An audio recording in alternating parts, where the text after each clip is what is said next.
the body of Christ, and members in particular. Now, when we speak of the body,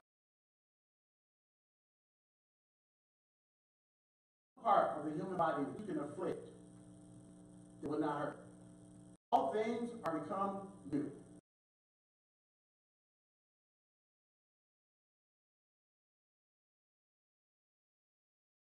A reconciliation.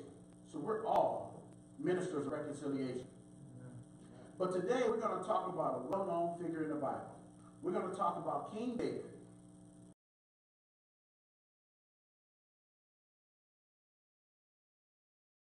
David was the same man that danced before the Lord with all his might and danced out of his clothes. But as God laid it on my heart, as far as stretching into my calling, or into your calling,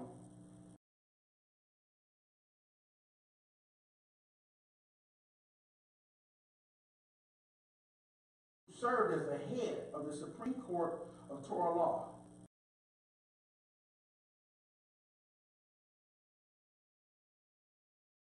This prominent family greeted his birth with utter scorn and contempt.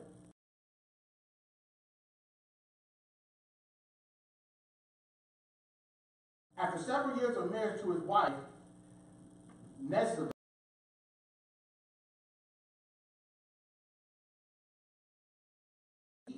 V-E-T, and after having raised 7 virtuous children, Jesse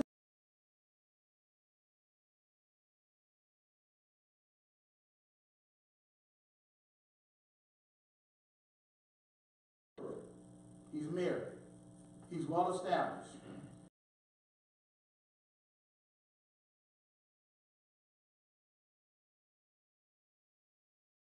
Life, and now he wants to start.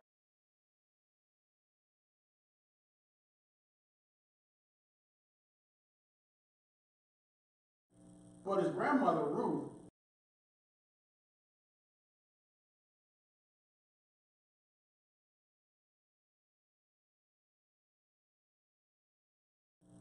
Boaz died the night after they married with Ruth.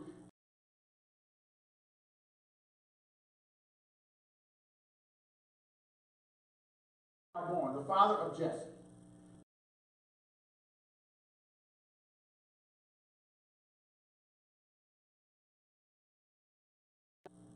However, later in life, doubt gripped Jesse's heart. Gnawing away at the very foundation of his existence, being that sincere individual that he was, his integrity compelled him into action.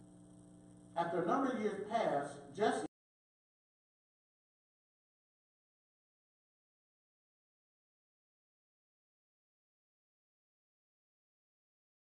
he was not permitted to remain married to his a veritable Israelite.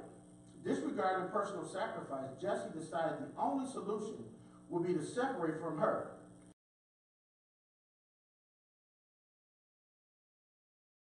And leaving your wife.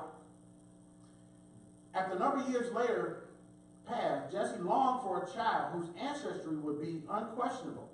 His plan was to engage in relations with the Canaanite maidservant. In questioning Jesse's identity, Jesse follows his great-great-great-grandfather Abraham's footsteps.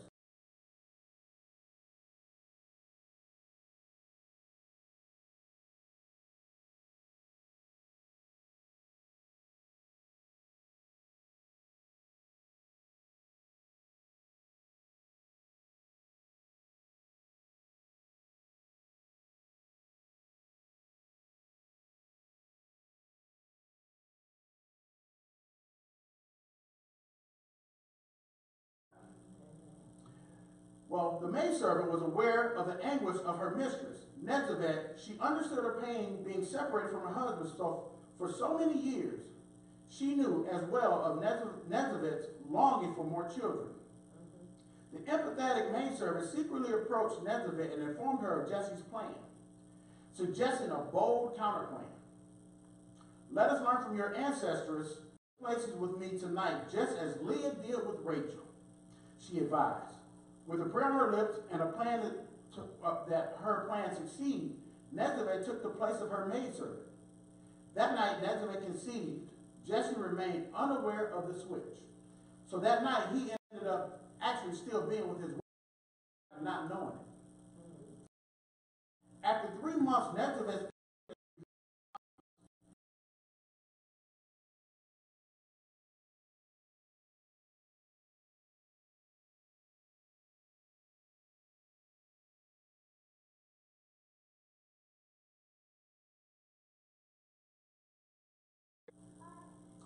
for her part, would not embarrass her husband by revealing the truth of what had occurred. So now she's forced to walk around in shame because she's pregnant by her husband. Nezabeth chose a vow of silence. Unaware of the truth behind his wife's pregnancy, but having compassion on her, Jesse ordered his sons not to touch her. Do not kill her. Instead, let the child that will be born be treated as a lowly and despised servant. And realize his status is questionable, and legitimate child, he would not marry an Israelite. So from his birth onward, then Nezabeth's son was treated by his brothers as an abominable outcast.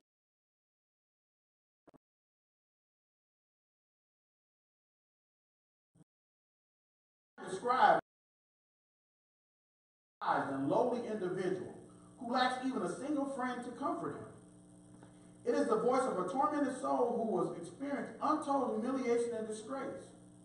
Though no apparent cause of his own, he is surrounded by enemies who cut him off, who wish to cut him down. Even his own brothers are ravaging and reviling him. Amazing that this voice of mighty King David, the beloved servant of God, feared and awed by all.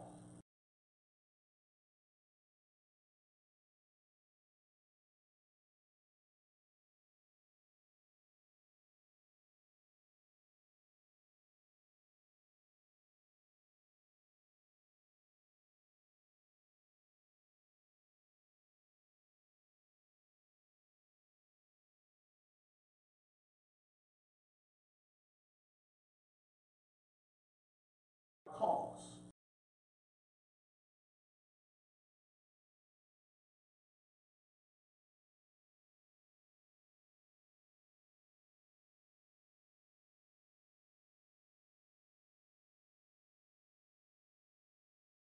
Out of Israel. On an infrequent occasion that Nezabeth's son would return from the pastures to his home, he was shunned by the townspeople. Some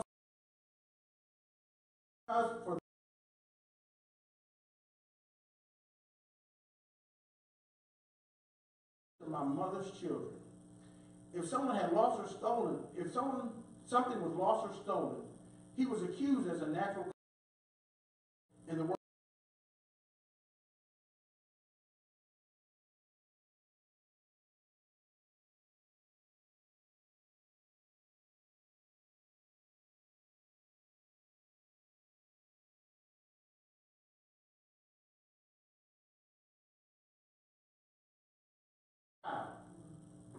This is why Psalms was written.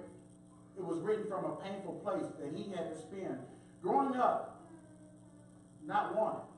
Draw nigh unto my soul and redeem it. Deliver me because of my enemies.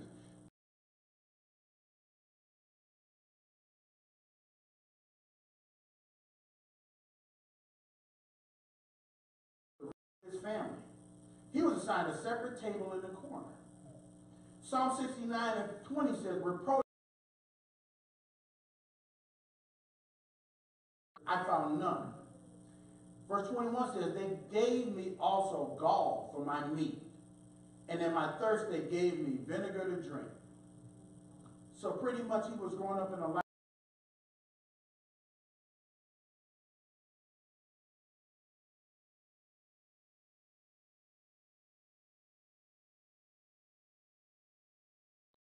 he was performing his duties. For this reason, he was sent to a pasture full of dangerous areas full of lions and bears. Verse 26 says, for they persecute whom they have smitten, and they talk to the grief of those that thou hast wounded. For the Lord heareth the poor and despiseth not his prisoners. But again, what God makes for Romans 8:28, it says, and we know that all things work together for the good, for them that love God, and to them who are called according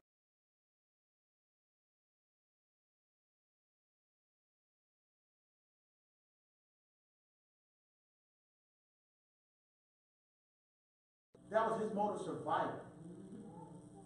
So now we're going to go down to Isaiah 54:17, where it says, no weapon that is formed against thee shall prosper, and every tongue that shall.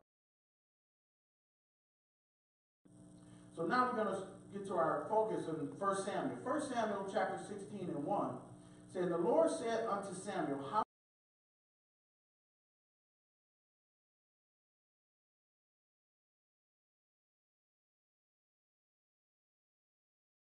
spoken. And in Psalm 16, the Lord only speaks a few times, but each time he gives very distinct attributes for what's going to go forth. So he's already stated that Saul will not be king. And he's already telling him, how long are you going to mourn? It's over. He's not going to be king.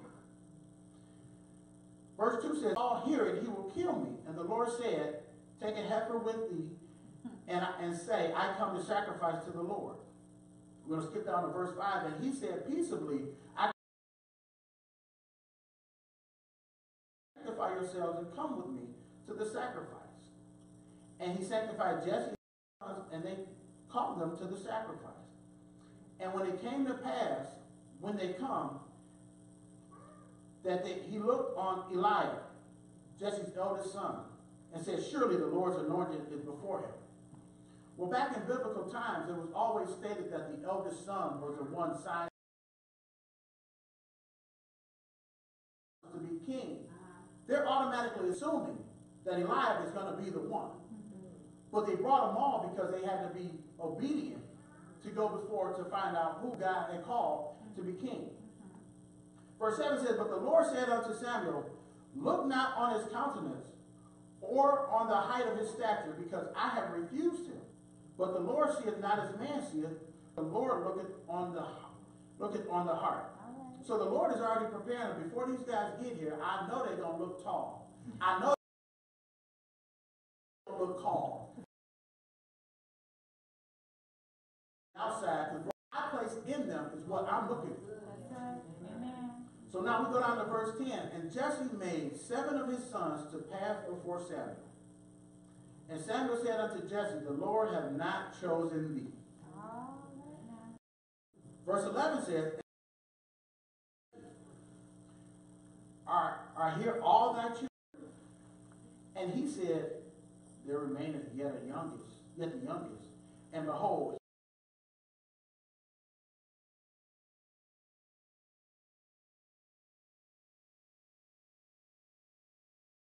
never brought David, because if you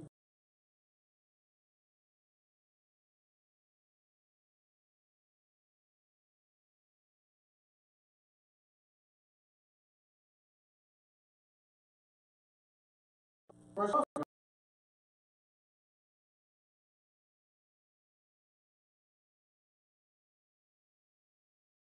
a man that can play well and bring him to me. Then one of the servants is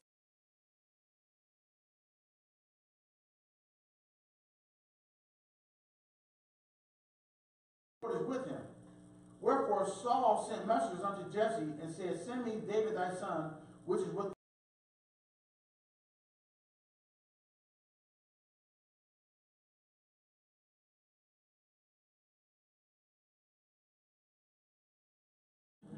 Now this is the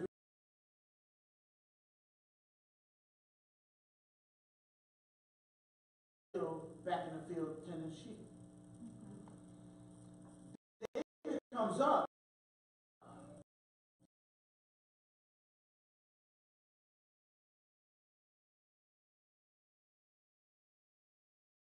Field with some sheep.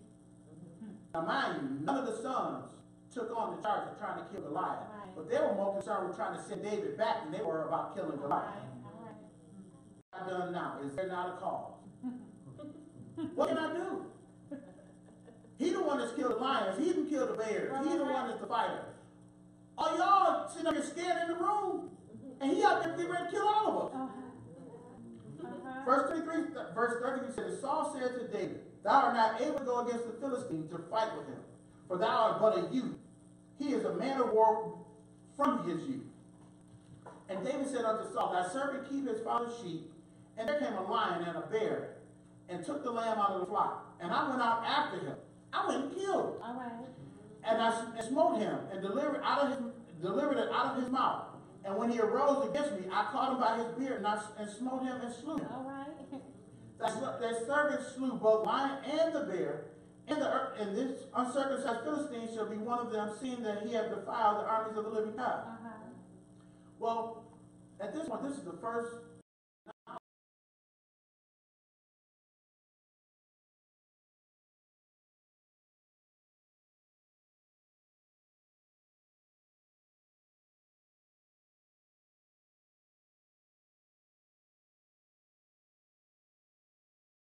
What's this guy? What do I have to lose?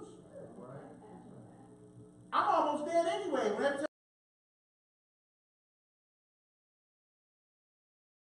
When these jokers are, but I'm the one in the field. David said, moreover, the Lord delivered me out of the paw of the lion, the paw of the bear, and he will deliver me out of the hand of this Philistine. And Saul said unto David, go, and the Lord be with thee. All right. And needless to say, David went ahead and David slayed Goliath.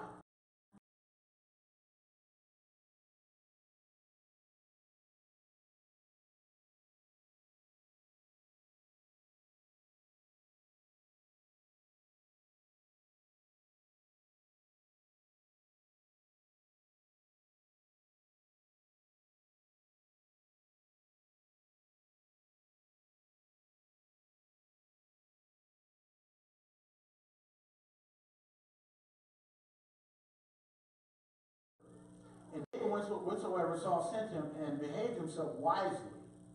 And Saul sent him over the men of war, and accepted in the sight of all the people, in the sight of Saul's servants. And it came to pass that when David was returned from the slaughter of the Philistines, the women came out of the cities of Israel, singing and dancing to meet King David, with tabrets and joy and with instruments. And the women another and played and said, Saul had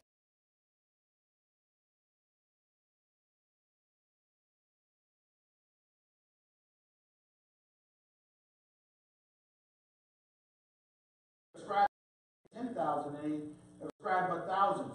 And what can he have more but of well, as you already know, as a man, I think he wants back.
His spirit gives you discernment. Just because Saul promoted him, don't mean Saul wasn't setting him up. Verse 17 said, and Saul said to David, behold, my elder daughter, Mary, her will I give thee to wife. Only be thou valiant to me, fight the Lord's battles. For Saul said, let my hand be upon him, but let not my hand be upon him.